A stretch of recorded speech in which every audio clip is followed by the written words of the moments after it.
पूरयते त्राता पूरयते त्राता भवसिंधू ही कीर्ती गादे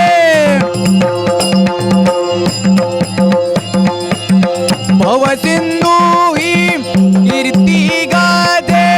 पूर्वजांच्या सानिध्याने सर्वार्था हिरिलो सुख करता तू दुःख हरता पूरयते त्राता पूरयते त्राता पूरयते त्राता हरि ओम नमः शिवाय। हे पिनाकपाणी गमनधरा नागभूषणा उमावरा माझा दयेचा देवा वैकुंठीचा नारायण जो विष्णूशी बदला शिव दुरावला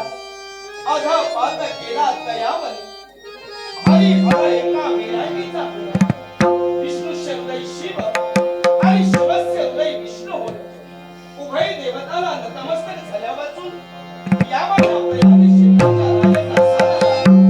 राजा याला पदवी तांबूळ केला असते जीवित लोके असते अस्थिर पुत्र दानश्वर सर्व कीर्ती तोयमस्ते प्रत्येक माणसाचा जन्म शाश्वत माणसाला असलेला बळ माणसाला असलेली सारी संपत्ती भूत पत्नी सुद्धा अशाश्वत आहे मग या जगात शाश्वत नाही माणसाला आपल्या आयुष्यात असलेला धर्म आणि संपादन केलेली कीर्ती अगदी त्याच कीर्तीच्या उच्चतम शिखरावर मानाला विराजित होण्यासाठी सत्यम शिवम सुंदरम या गुणाला जीवनात वर्णनीय हे खरे अकुशल नव्हे ही राजकारणाची नील सूत्र स्वतःच्या अंगाशी बाळगून या माझा सकल प्रयागवासियांना न्यायदान देण्याचे कार्य राजा पुढे लढत नाही या साऱ्याचं श्रेय आम्ही कोणाला देऊ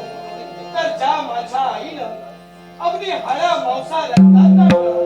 स्वतःच्या उदरी गोमांस खाल्ला प्रसूत काळाच्या अनंत यातनाची ना आमच्यासाठी सहन केला तीच माझी आई आई सारखे दैवत साऱ्या जगतावर नाही आई माझा गुरु आई माझा कल्पतरू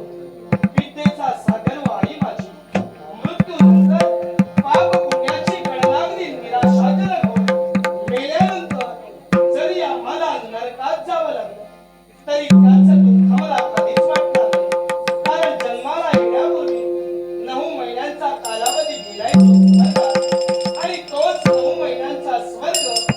म्हणजे माझ्या आईचा गर्भ ज्या गर्भात आम्ही 9 महिने अंगात घेतला हा म्हणजे आदी मूर्ती ईश्वर होय ईश्वरा आदी नमस्कार तुला करावा अशी या विश्वातील पूजनीय व्यक्ती सर्व शक्ती म्हणजे आई होय. आणि म्हणूनच त्या परमेश्वराला हात जोडण्यापूर्वी माझा प्रथम नमस्कार माझा प्रथम गुरुला माझ सुदैव अगदी त्यांच्या पवित्र प्रियस्मरणाला आमचा जन्म झाला सत्य न्याय नीती अनिती धर्म अधर्म योग्य अयोग्य याचे या महापुरुषाला पाहतो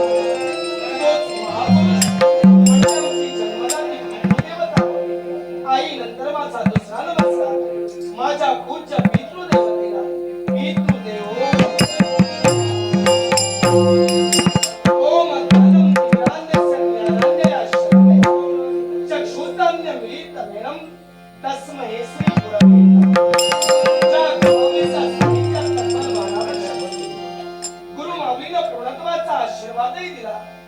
ज्यावेळी या राजप्रसादाच्या दिशेनं आमचं येणं झालं अगदी रस्त्याच्या विभागात साऱ्या सुवासिनी स्त्रिया आपल्या दोन्हीयाती पंचारती घेऊन आमच्या स्वागतासाठी उभ्या होत्या त्याच वेळी आमच्या पितृदेवतेनं आमचा राज्याभिषेक केला पण त्याच गुरुमाऊलीच्या मुखातील शब्द मला अजूनही आठवत आहेत हे प्रियवर अरे हस्तस्य भूषणं वर्णं सत्यं कंठस्य भूषणं स्तनस्य भूषणं हाताचा खरा दागिना म्हणजे दानधर्म करणे कंठाचा खरा दागिना काय असेल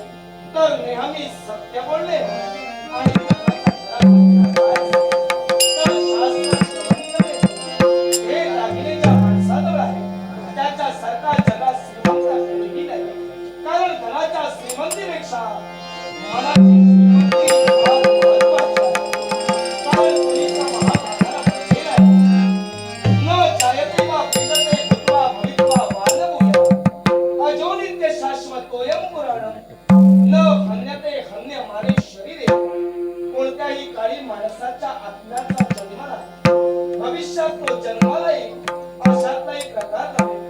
माणसाचा देह जरी नश्वर असला तरी आत्मा मात्र अमर आहे. आणि तो जर का सार्थकी लावायचा असेल तर मानवा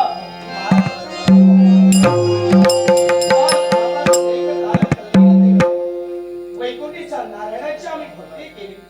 श्रवण कीर्तन अर्चना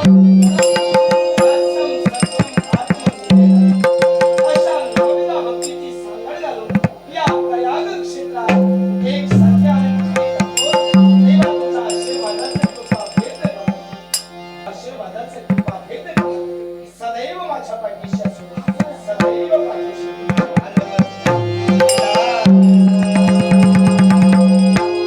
जगी सुख मानवते